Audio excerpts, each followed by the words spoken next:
Michael and Patty Bunch held off getting vaccinated. Not anti-vaxxers, it just wasn't a priority. Then they got sick. How sick did you two get? Um, I remember I was working and then it felt like a bomb dropped on me. I just wasn't feeling good at all and I thought, oh no. You're still recovering. I'm still recovering. This is not your normal voice. Oh, This is no. a month later. This is a month later. It has totally devastated me.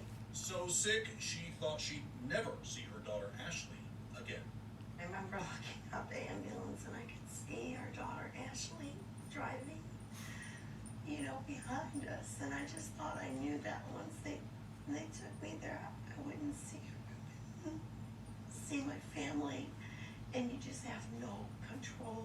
This is Louie and Patty holding hands in the ICU. He thinks he picked up the virus in Las Vegas, then without knowing it, gave it to his wife of 30 years. We got to that point where she needed to go first. I thought I was going to be tough and hold on and stay home and try to recuperate, but it wasn't the case. I immediately went downhill. Coronavirus cases, hospitalizations, and deaths, again, on the rise in Missouri. The state's health department estimates more than 70% of the virus circulating in the state is the more infectious, possibly more dangerous, Delta variant. We are seeing more people 30 years and older getting sicker and requiring hospitalization. Also, we have seen that in this wave, people is getting sicker faster. Springfield's Mercy Hospital has seen hospitalizations rise so quickly they've brought ventilators in from other hospitals.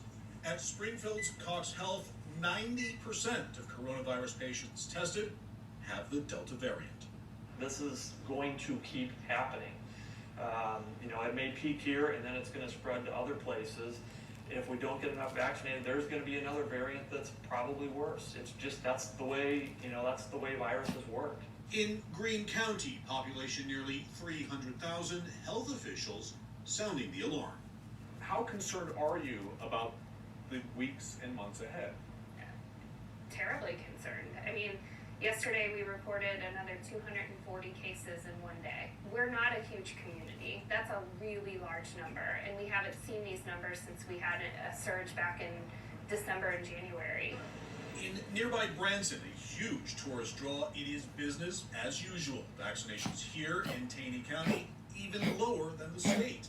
Just 25% of all residents here vaccinated. What is the biggest barrier you hear to people not getting vaccinated? It runs kind of the gamut. Maybe they feel like just want to wait and see. They're just not quite ready yet. Maybe they're just not someone that vaccinates. We've also heard a little bit of concern over how quickly the vaccine was developed. Louie and Patty think of it this way. The unknown possibilities of getting the vaccine far outweigh the known horrors of the virus. The vaccine, I feel personally, is nothing compared to taking your chances and getting. It's Russian roulette, really. You're going to take your odds and see, if you get it and how well you do with it. Unfortunately, you're not going to do as well as you think you are. Miguel Marquez joins us now from Springfield, Missouri. Is it clear why hospitalizations are rising in the southwest corner of Missouri and not as much in other parts of the state?